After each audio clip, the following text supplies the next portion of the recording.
आज गोटे मु देखु जह्नी रेसिपी तैयारी करी। एटा हूँ जह्नी रेसिपी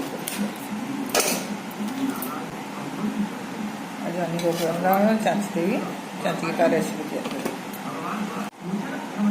बर्तमान देखु मोटा जह्नी गुड़ा को चाँची देती आटा हूँ आलू दुईटा दे बर्तमान एगुड़ा को मुझे छोट छोट कर बर्तमान देखु ए जह्नीटा को मुझे छोट छोट काटी देती आलूटा को मुझे छोट छोट काटी देती यापाई गोटे मसला प्रस्तुत करा। बर्तमान 4 मुगज 3टा लंका आउ टिके सरिष नहीं बर्तमान या मुझे पेस्ट कर दी। बर्तमान देखु यहाँ जह्नीटा पूरा चिपुड़ी दम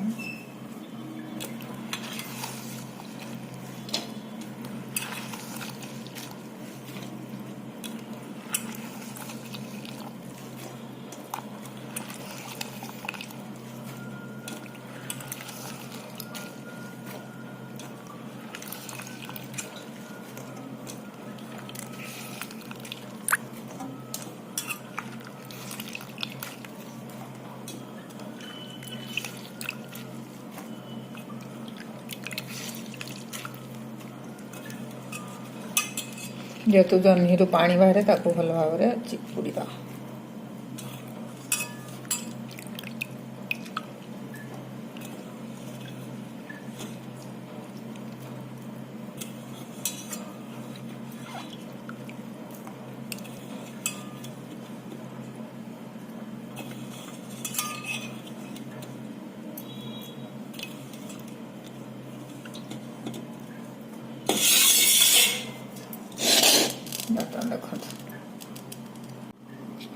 बर्तमान एठी मु 4 मगज सरिष लंका देखी पेस्ट कर दी सुखला लंका बर्तमान एठी दे दी।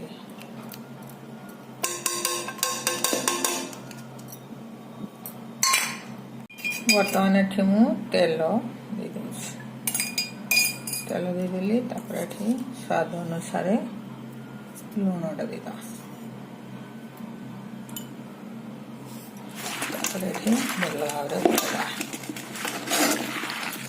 यार गोटे विशेषता अच्छी ये हलदी देखानी जह्नीटा राई करिया राई है जे एटा हूँ कढ़ई बसा जह्नी राई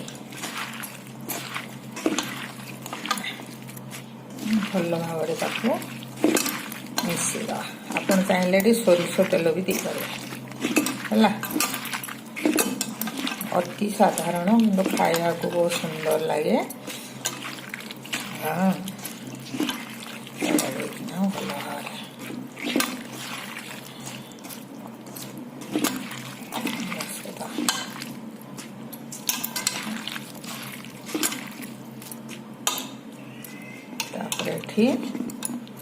देखो केते पानी बाहरला जह्नी घोड़े की गैस रे धीमा आंच रे बसईदवा। बर्तमान देखु एटा प्रस्तुत हो गलानी जह्नी आउ सरिष 4 मगज देकी बाटी बसा।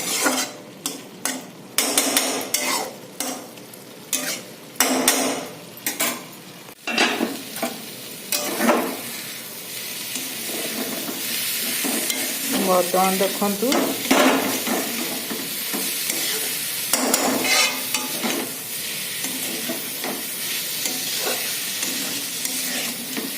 एटा प्रस्तुत हो गलानी कढ़ई बसा जह्नी राई।